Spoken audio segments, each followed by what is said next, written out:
naputol yung aking video kanina. So, ilagay ko na po yung seasoning ng aking noodles, instant noodles. Kalahati lang ito na pack na instant. Hindi ko naputol kasi yung video eh. Nilagay ko yung oil ng yung oil niya. Yung iba nilalagay sa kapag ayaw ko yung hindi maluto yung mga seasoning, at least man lang mapakuluan. So ayan na po, ilagay natin sa ninyo. Kahit half pack ito, marami. Ayan. Paano ba yun? Kalawete. Gumagalaw yung aking lagayan ng video. Ayan. Hindi ko na po nilalagay yung sabaw niya dahil maalat. Ayaw ko yung maalat. Ayan. Tapos ilagay ko na po yung aking maliit na gulay. Yung pinakita ko kanina na natira. Nung Sabado wala. Oil lang po to. Walang mantika kasi may mantika na yung ibang Okay na po yung ating gulay. Konti lang naman kasi 2 puno lang ito. Hindi ko na iluto noong isang araw. Ngayon, iluto natin ulit ito. Ito yung tira-tira ulit.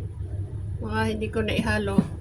Cucumber na red and yellow. Tapos yung ito, red and yellow na bell pepper. Dahil may mantika naman yung kasama nito na tira na naluto ko nung isang araw, ihalo ko na dito. Dahil ito kahit half cook, pwede yung makain. Ayan. Ayan, hindi ko na kailangan lagyan ng mantika dahil may mantika na itong, may sapat ng mantika na itong kasama niya. Leftover. Ito yung hazelnut, chickpeas, tsaka yung cucumber na chop, tapos bell pepper na chop.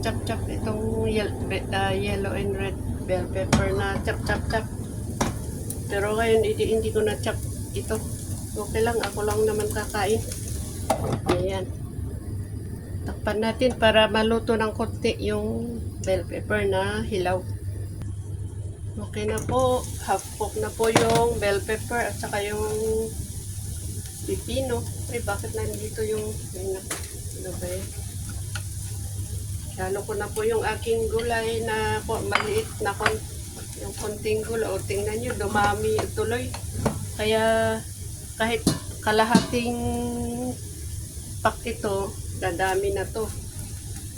Ayan, ihalo ko na dito.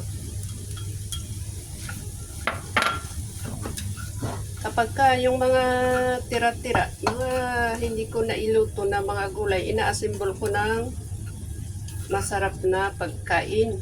Yung pwedeng paghaluin, pero lang yung mga hindi pwede kasi hindi rin maganda sa kalusugan kung kaya sineparate ko itong niluto kasi siyempre pag pinaghalo-halong yung pagluto, okay lang ihalo pagkatapos pero baka meron yung mga hindi pwede. Kaya for sure siniparate kong iniluto. Ayan. Kain na po tayo. So, di healthy ang ating noodles. Healthy noodles. Yan. Actually, itong chickpeas, pagkain nila ito hindi inuulam, pero ako inuulam ko. Nahalo ko dito. Minsan, hinahaluan ko ng konting rice. Pag ayaw kong kumain ng noodles, nahaluan ko ng konting rice. Ayan. Ayan na po siya. So, Okay na to. Marami. Create your own leftover food. Mga leftover na hindi na iluto. Sayang naman pag hindi iluluto. Pag itatapon kasi bukas, iba na naman yung iluluto. So, para hindi masira, iluto. Create ng gawing masustansya. Ayan. Okay ba? Okay naman siguro. Ayun. Kain na po tayo. Maraming salamat sa panonood. Aking instant noodles with mixed vegetable. Okay, let's eat. Maraming salamat. At sana po ay nag-enjoy kayo sa simpleng luto ni nanay.